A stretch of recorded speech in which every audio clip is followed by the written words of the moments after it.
કઠ ઉપનિષદની અંદર અક્ષર બ્રહ્મનો મહિમા ગાતા આપણા ક્રાંત દ્રષ્ટા ઋષિઓએ એવું કહ્યું છે કે યહ સેતુરી જાના નામ અક્ષરમ બ્રહ્મ યત પરમ. જે મુમુક્ષુઓ છે તેઓ માટે અક્ષર બ્રહ્મ એક સેતુ સમાન છે.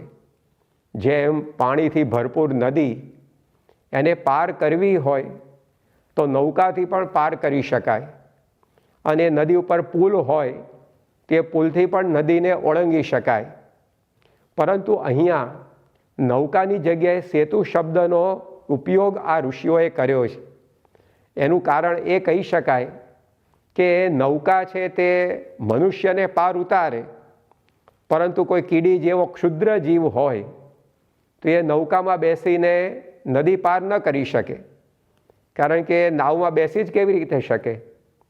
પરંતુ જો નદી ઉપર પુલ બંધાઈ ગયો હોય તો કીડી જેવો ક્ષુદ્ર જીવ પણ સહેલાઈથી એ ભરપૂર નદીને પાર કરી શકે છે. તો અક્ષર બ્રહ્મનું એવું સામર્થ્ય છે, એમનું એવું ઐશ્વર્ય છે કે જે પામરને પણ પરમ સુધી પહોંચાડી શકે. પૂરી કથા સાંભળવા માટે ડિસ્ક્રિપ્શનમાં આપેલી લિંક પર ક્લિક કરો અથવા શ્રવણમાલા ચેનલમાં જુઓ. આવી વધુ કથાઓ સાંભળવા માટે શ્રવણમાલા ચેનલને સબસ્ક્રાઈબ કરો.